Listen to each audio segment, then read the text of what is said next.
Livro Manual de Estratégias do Poder, no primeiro link da descrição. Eu sou Thiago Kraszewski, não esquece de deixar o like nesse vídeo e nem de se inscrever aqui no canal. Hoje eu vou conversar contigo sobre algumas formas de controle social que o sistema utiliza e talvez passe de forma imperceptível para ti. Mas antes eu tenho que te contar sobre um conceito budista chamado Anatman. Anatman é a negação do eu. Anatman seria a negação da existência de um eu permanente. Sabe, quando tu era criança tu brincava de carrinho, aí tu virou adolescente e queria paquerar todas as garotinhas do mundo e não dava mais bola pro carrinho. Aí depois de um tempo tu virou adulto e se cansou da vida de balada e de paquerar todas as meninas do mundo e queria ter uma família. Aí depois de um tempo tu quer ter um legado. Cada momento, no espaço-tempo em que a gente vive, a gente vai apresentando certos interesses diferentes. Alguns foram programados pela sociedade, como por exemplo, vá à universidade. No mundo da natureza mesmo, uma universidade não existe, portanto, é uma demanda criada de forma artificial, tá? Portanto, quando nós investigamos o Anatman, a ausência do eu eterno e imutável, começamos a perceber diversos valores, diversas crenças, diversas coisas que nós temos inclinações que não são nossas, são completamente artificiais, tá? Se tu pensar em si mesmo como uma espécie de várias experiências diferentes, tu não vai se apegar às tuas opiniões, tu não vai se apegar a pessoas, tu não vai se apegar a mudanças, tu não vai se apegar a nada, nem ao sofrimento, nem à felicidade. Pois, então, não seria mais sábio utilizar uma negação do eu e nos interpretarmos como experiência fluida? Claro, existe um eu, existe, como um certo biólogo disse, o campo morfogenético, um campo invisível de informações cujos quais ficam armazenados certos dados que, por exemplo, tu sabe que tu era tu no passado mesmo quando todos os átomos do teu corpo já trocaram, quando as células já trocaram, mas tu continua com a tua personalidade, com as tuas memórias, etc. Portanto, o campo morfogenético, para explicação de como isso acontece, é um conceito muito legal. Não foi comprovado cientificamente ainda, vale ressaltar isso, tá? No entanto, certas coisas que eram faladas há séculos atrás, que não tinham como comprovar cientificamente, hoje são comprovadas cientificamente. Então, talvez leve-se algum tempo, né? No entanto, eu gosto da negação do eu, porque ela nos faz retirar certos preconceitos, certos tabus, certas influências que foram introjetados em nós a partir de falas dos outros. Alguém disse, pobre nasce pobre e morre pobre. E aí tu interpreta, eu sou pobre, portanto eu nasci pobre, vou morrer pobre. Agora, se existe a ausência do eu sou alguma coisa. Não, eu não sou nada, eu estou alguma coisa. Eu tô tendo as experiências. Esse fetiche por uma personalidade completa é algo muito humano, sabe? Sabe, Deus na Bíblia, quando ele chega e diz o seguinte: perguntaram o nome de Deus e ele diz, eu sou, é porque é o único que pode dizer que tem uma personalidade completa é Deus, entendeu? Como é que tu vai dizer eu sou, se tu nem ao menos se conhece direito? Tu não experimentou todas essas coisas, tu não tem potencial infinito. Tu tem um potencial ilimitado de criação, de algumas coisas assim, dentro do prazo da tua vida. Certas transformações de consciência tu nem percebe. Certos níveis de consciência estão tão acima do teu nível atual que tu nem percebe. Eu vou te dar dois níveis de consciência que para mim são os últimos na escala assim do aprendizado humano. Primeiro, em penúltimo lugar, quando um sujeito torna-se iluminado, como o Buda, que ele consegue transpassar paz ao conversar com os outros, ele consegue trazer a plenitude. Imagina que maravilha tu conversar com um ser que tu sai dessa conversa e pensa, ok, a vida é bonita, tá tudo certo, é assim que acontece, eu não preciso reclamar, eu só tenho que agradecer a tudo. Esse é um nível de consciência espetacular. Agora, o último nível de consciência é quando tu percebe que a tua consciência é iluminada, que tu já tá completo, mas tu não sabe que tá completo, né? Porque tu não terminou o prazo da tua vida ainda. E tu não se preocupa com coisas como personalidade, etc, etc. Mas que, no entanto, tu é tão elevado de consciência que pode mudar a própria natureza da matéria. Jesus Cristo olhava um morto e dizia, bem, levanta, anda. O sujeito andava. Ah, Thiago, mas não tem provas. Ok, passou-se alguns tempos, alguns anos, aconteceu outras coisas muito parecidas, milagres também, chegando a culminar no Padre Pio. Padre Pio ressuscitou uma criança. Há provas, há documentos, há indícios. Como é que tu vai negar agora? Não, porque foi um acaso. Uma criança morre, fica horas mortinha, o Padre Pio reza, a criança volta à vida. Tá assim de milagres em toda a história. O Padre Pio, Jesus e muitos outros atingiram um nível de consciência em que sua consciência consegue, de alguma forma, que eu não sei como, não sei nem como chegar nesse nível, a consciência desses sujeitos impacta a própria materialidade da realidade. Portanto, eu acho muito interessante a ausência do eu, que nós pratiquemos a ausência do eu, ao menos até adquirir esse estado de espírito, essa elevação de consciência que pode mudar a materialidade.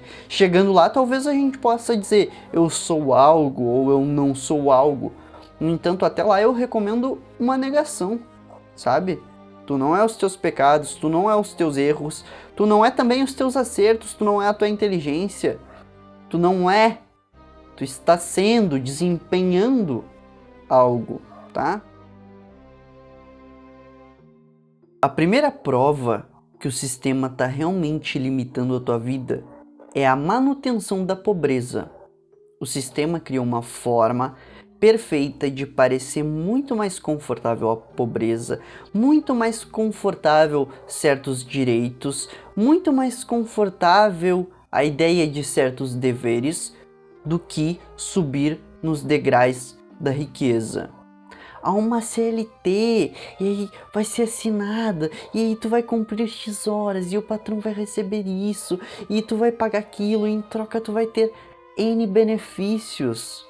Olha que bonitinho, não é?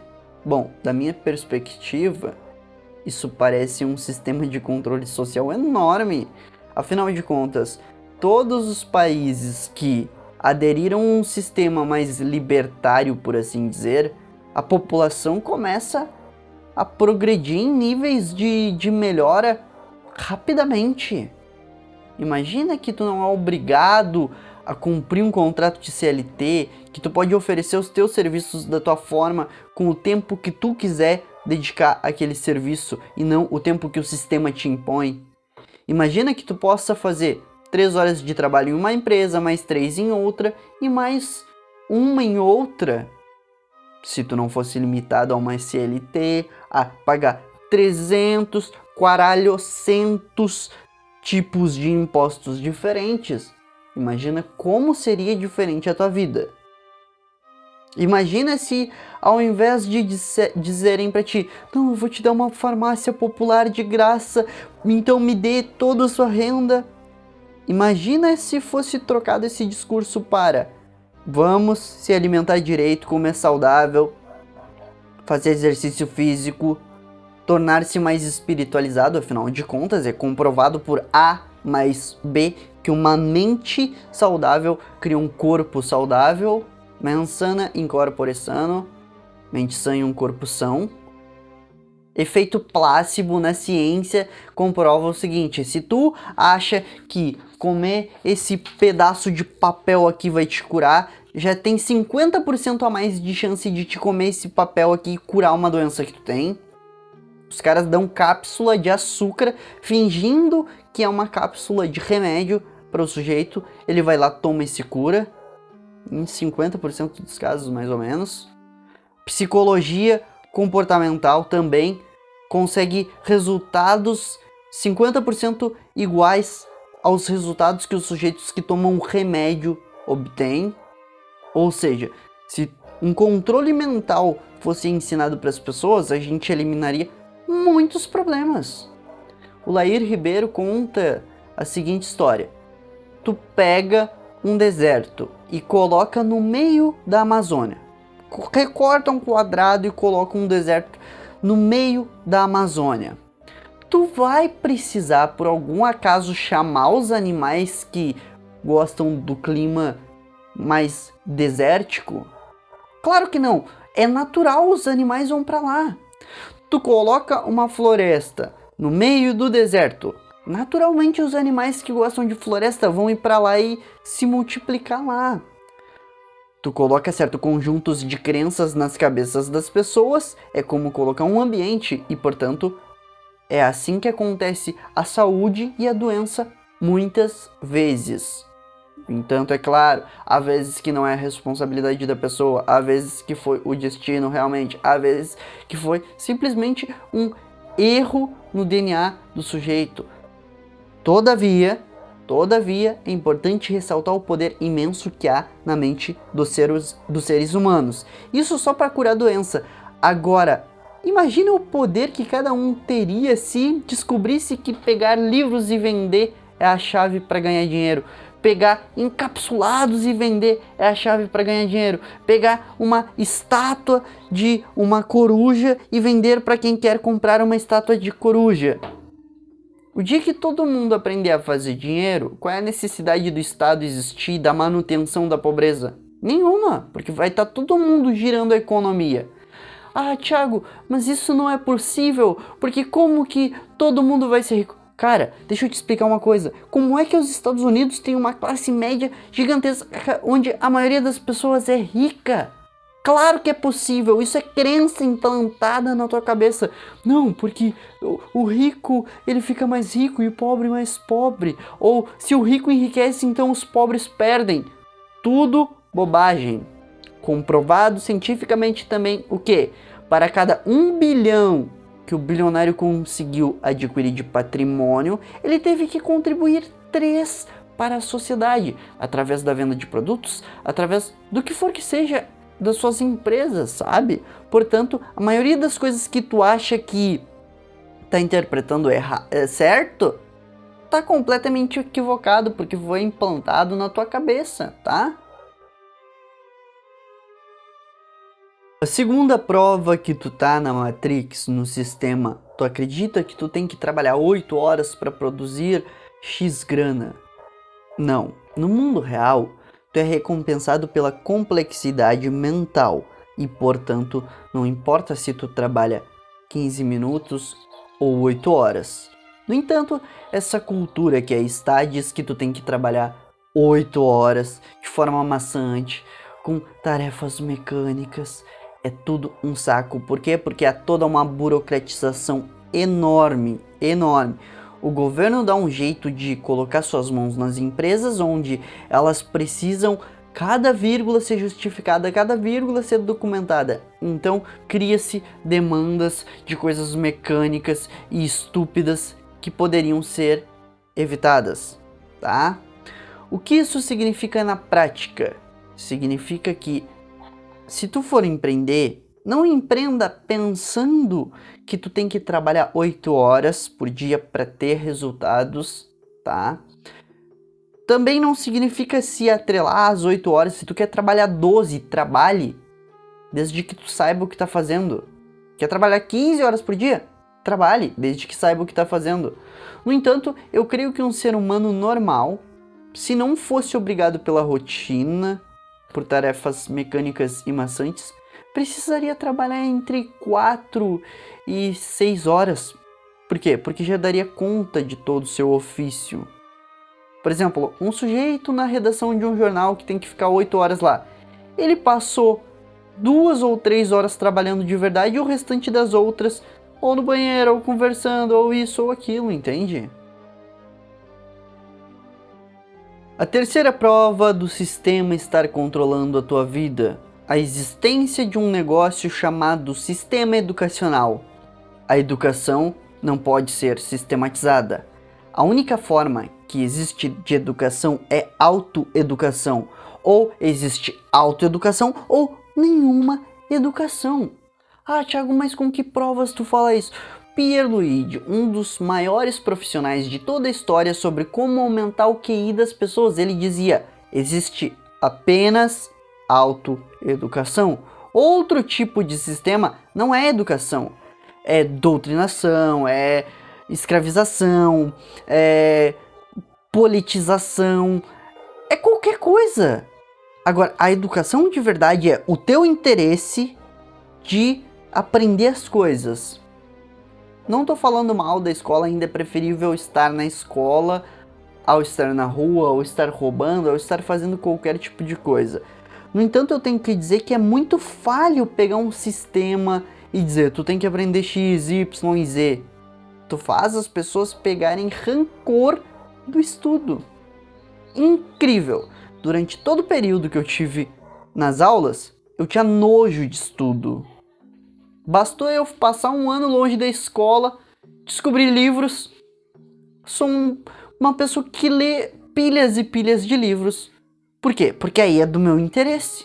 Não está atrelado a uma obrigação, não está atrelado a eu me forçar a aprender coisas que eu não quero, que eu não desejo, que não é da minha vocação. Entende?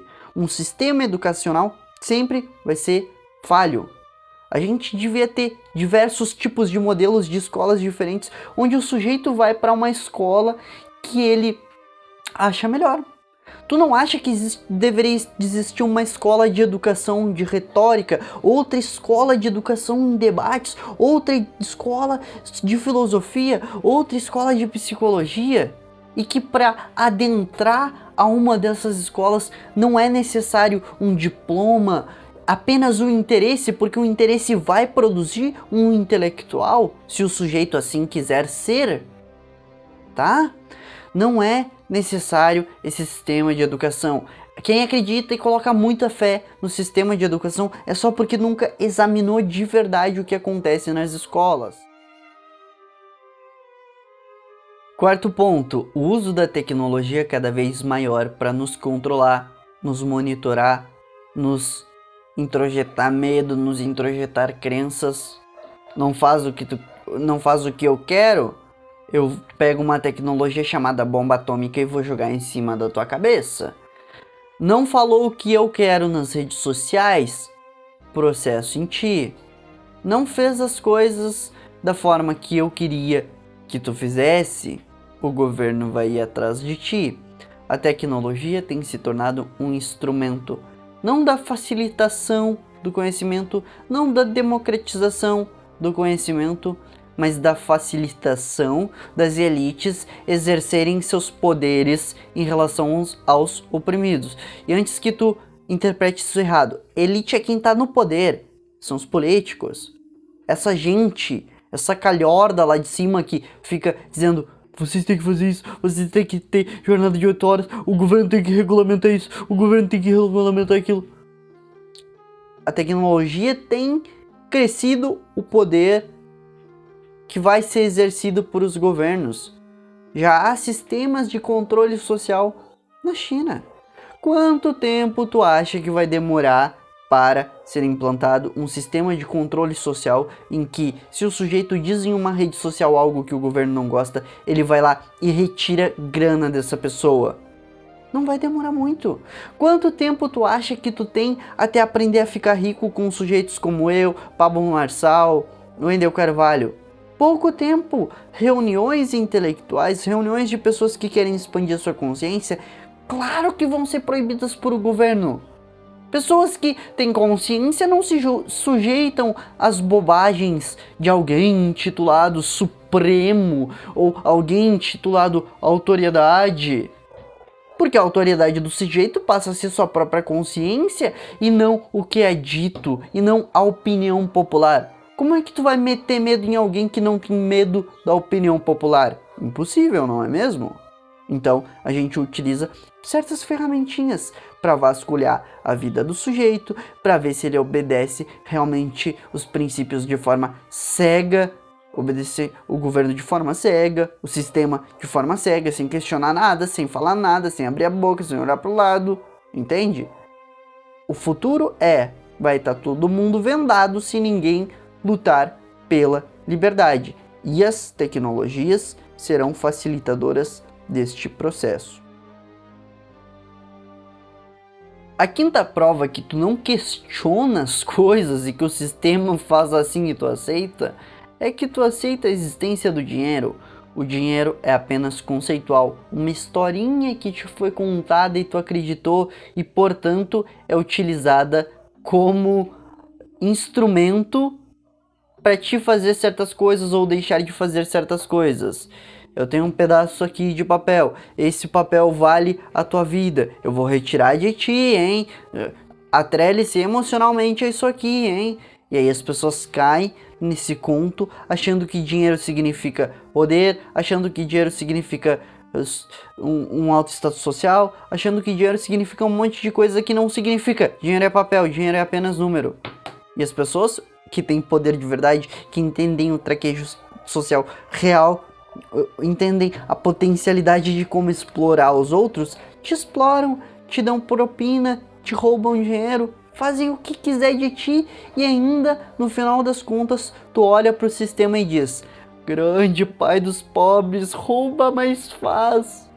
Porque o sujeito sabe o poder do dinheiro, sabe te manipular a torto e a direito. Eu consigo perceber essas coisas. Pessoas com uma consciência menor, infelizmente, não conseguem. E aí? Só que o meu destino tá atrelado ao destino dessas pessoas, porque essas pessoas decidem os governantes.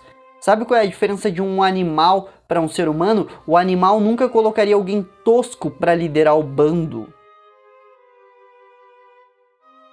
A sexta prova de que há uma Matrix, há um sistema, e essa aqui tu cai fácil, é confundir o mundo digital com o mundo real.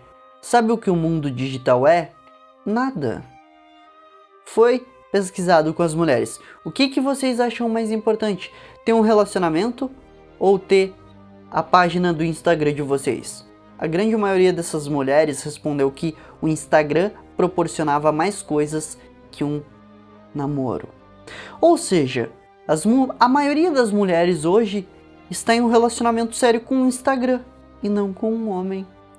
A maioria de vocês caça likes. A maioria de vocês caça atenção das pessoas em rede social, querem se mostrar o quão inteligentes são, o quão isso, o quão aquilo. Sabe o que rede social significa, meu querido? Nada. Se vocês prestassem atenção na realidade, tentariam obter poder e não a atenção das pessoas através de memes. Não a construção de uma carreira baseada em likes. Se vocês soubessem influenciar as pessoas de verdade, a gente não precisaria estar tendo essa conversa. Por quê? Porque vocês entenderiam.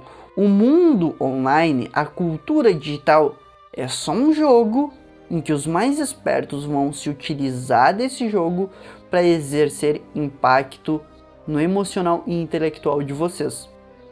Alguns são soldados do bem, outros são soldados do mal. Eu, em particular, me posiciono sempre ao lado do bem, conscientizando pessoas, dando indicações literárias para as pessoas, dando boas referências, ensinando o que as pessoas devem fazer para expandir suas consciências. No entanto, algumas pessoas utilizam os likes para quê? Para indicar música chula, para entretenimento barato de 15ª categoria, para implantar ideologia na cabeça das pessoas, etc, etc. Por fim, eu quero que tu passe a não confundir mais a cultura digital, o jogo online, redes sociais com vida real. Tu tem 50 mil likes em uma foto, isso não significa que tu é atraente ao conversar para as pessoas. Tu tem 3 milhões de seguidores, isso não significa que tu é bom em fazer dinheiro. Entende? Números não significam nada, estatísticas não significam muita coisa. E a sétima e última prova é a seguinte: existe um monte de crenças sociais que foram sugestionadas através de historinhas que a maioria das pessoas nunca tentou decifrar se era verdade ou mentira. Lembra, como é que tu faz para uma crença cair por terra? Pega essa crença, olha para a realidade, o que se apresenta na tua frente. É igual ao que a crença diz, portanto é uma crença correta. Não é igual ao que a crença diz, a realidade, então não é uma crença correta. Ah, tá todo mundo, essa maldade humana, essa escrotidão, não sei o que, todo mundo é maldoso. Aí tu olha pra tua família, não são pessoas tão más assim. Tu olha pros teus vizinhos, não são tão maus assim. Portanto, se tu não tá dentro de uma caverna, e sim em um sistema concatenado de pessoas que vivem na sociedade e sabem conversar com outras pessoas que estão na sociedade, se a crença é todo mundo é terrível e as pessoas que tu tá olhando não são terríveis, é a crença que tá errada e não o mundo real. Como que o mundo real vai estar errado? A árvore continua sendo árvore. O que eu quero dizer com tudo isso é o seguinte, ó. Às vezes um sujeito vai te dizer algo que não é verdade, mas ele vai comparar com algo que é verdade e vai te enganar. Nós não precisamos de mais armas, nós precisamos de mais educação. Claro que precisamos de mais educação. Mas se tu for investigar, a entrada de armas em um país permite que os cidadãos de bem comecem a se defender e, portanto, diminui a criminalidade. Já que o criminoso não respeita armas, não respeita, aliás, o decreto que diz para ele não ter armas, quando todo mundo fica igual, a lei do mais forte passa a não se aplicar. Lembra, lá na floresta, qual era a lei da natureza? O mais forte mandou, o mais fraco obedece. Na natureza social, o mais forte é quem tem uma arma de fogo. Se os dois têm, iguala-se as forças e, portanto, alguém vai ter que ceder, alguém vai ter que ter muito cuidado ao tentar um ato criminoso. Só que se tu falar, a gente precisa mais educação ao invés de mais armas, tu até pode começar a raciocinar, não, é verdade, é isso que a gente precisa. Uma pessoa educada não vai roubar, uma pessoa educada sabe que o bem supremo é o seu dever. Uma pessoa educada não vai querer expropriar os bens dos outros ou, né, aderir certos tipos de ideologias. Mas, no entanto, ter armas pode ser algo positivo, não vai começar todo mundo se matar. Lembra?